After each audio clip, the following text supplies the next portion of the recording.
Democratic প্রসেসে বাংলাদেশ জামায়াতে ইসলামীর রাজনৈতিক নিবন্ধন ছিল ইলেকশন কমিশনে, সেটি গণতান্ত্রিক উপায়ে ক্যান্সেল করা হয় নাই। তড়িঘড়ি করে ইলেকশন কমিশনের সামনে দরখাস্ত পেন্ডিং থাকা অবস্থায় আদালত মেজরিটির ভিত্তিতে এই রেজিস্ট্রেশনটিকে ক্যান্সেল করেছে। এর বিরুদ্ধে আমরা আপিল করেছিলাম। আপিল মামলার শুনানি হয়েছে, আগামীকালকে আবার শুনানি হবে। আজকে শুনানিতে মূল কথাটা যেটি এসেছে তার প্রথম ছিল যে প্রক্রিয়ায় আমাদের হাইকোর্ট বিভাগ এই নিবন্ধন ক্যান্সেল করেছে, বাতিল করেছে, এই প্রক্রিয়াটি মূলত ইলেকশন কমিশনের সামনে বিচারাধীন ছিল, বিবেচনাধীন ছিল। ইলেকশন কমিশনের সামনে বিবেচনাধীন কোনো বিষয় আদালত এইভাবে ক্যান্সেল করতে পারে না। এটাকে ইংরেজিতে বলে প্রিম্যাচিউর। আর সেকেন্ড কথা হলো, যারা এই রিট পিটিশন দায়ের করেছিলেন তাদের কোনো লুকাস স্ট্যান্ডাই নাই। তারা নিজেরাই পক্ষ দোষে দুষ্ট, তারা নিজেরাই ইনমোটিভলি রাজনৈতিকভাবে হেয় প্রতিপন্ন করার জন্যই এই মামলা দায়ের করেছিলেন। আর সর্বশেষ আমরা বলেছি যে গণতন্ত্রে এইভাবে জামাত ইসলামীর মতো একটি গণতান্ত্রিক রাজনৈতিক দলের নিবন্ধন বাতিল করে দিয়ে মূলত বাংলাদেশের রাজনীতিতে একটি অনিশ্চয়তা তৈরি করা হয়েছিল, যা নাকি ডেমোক্রেটিক প্রসেসকে ক্ষতিগ্রস্ত করেছে। এই আর্গুমেন্টগুলোর ভিত্তিতে আমাদের আপিল বিভাগ আপিলের বিষয়ে একটি সিদ্ধান্ত উপনীত হবেন বলে আমরা আশা করি। আগামীকালকে বাকি অংশ শুনানি হবে।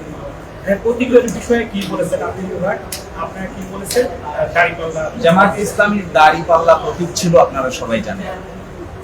আজ থেকে না, জামাত প্রতিষ্ঠার পর থেকেই দাড়িপাল্লা প্রতীক জামাত ইসলামীর মার্কা হিসেবে বিবেচিত। বাংলাদেশের সকল সংসদীয় নির্বাচনে জামাত ইসলামী দাড়িপাল্লা প্রতীক নিয়েই অংশগ্রহণ করেছে এবং সব সময় সংসদে আসন সংখ্যা নিশ্চিত করে সরকারেও অংশগ্রহণ করেছে এই দাড়িপাল্লা প্রতীক। কিন্তু হঠাৎ করে 2016 সালে ফুল কোর্ট সভার একটা সিদ্ধান্তের ভিত্তিতে এই দাড়িপাল্লা প্রতীক ব্যবহার না করার জন্য নির্দেশ দেওয়া হয়। আমরা সেটিও আদালতে তুলেছিলাম।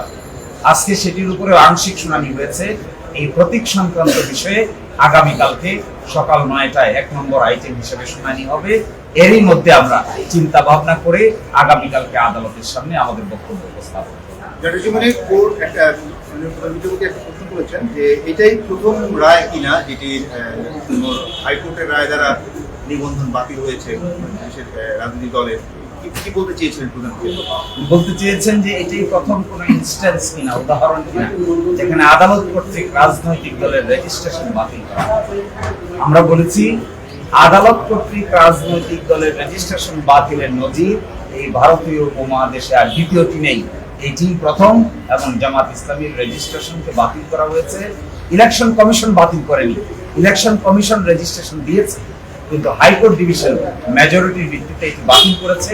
এই নজির এই ভারতীয় উপমহাদেশে একটি এবং একমাত্র।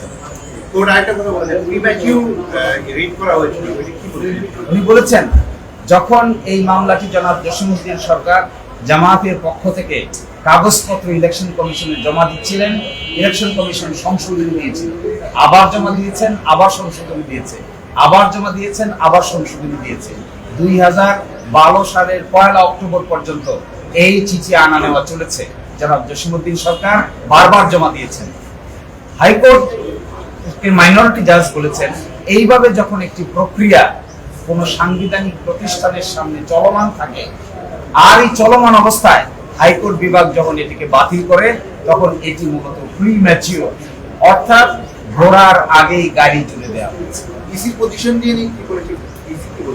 ইসি বলেছেন যে, ইসিও স্বীকার করেছেন, ইলেকশন কমিশন স্বীকার করেছেন যে যখন এই বিষয়টি আমাদের বিবেচনাধীন ছিল, জামাত ইসলামী তার গঠনতন্ত্র সংশোধন করে ইলেকশন কমিশনে জমা দিয়েছিল, সেই সময় আমরা বিবেচনা করছিলাম।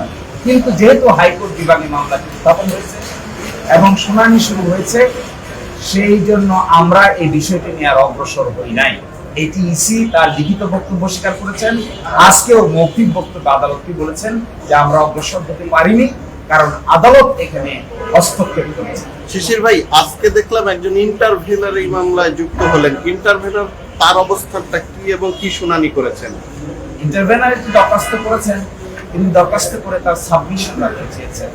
শেষের দিকে মাননীয় প্রধান বিচারপতি বলেছেন যে ওনারা মনে করছেন এখানে আর বাড়তি সাবমিশনের প্রয়োজন নাই, তারপরেও দরখাস্তটি আগামীকালকে নিষ্পত্তি করবেন। আমাদের এই দরখাস্ত সিম্বল এবং ওনার ইন্টারভেনের দরখাস্ত এই বিষয়েই আগামীকালকে প্রথমার্ধে সকাল 9টায় 1 নম্বর আইটেম হিসেবে শুনানি হবে। জামাতে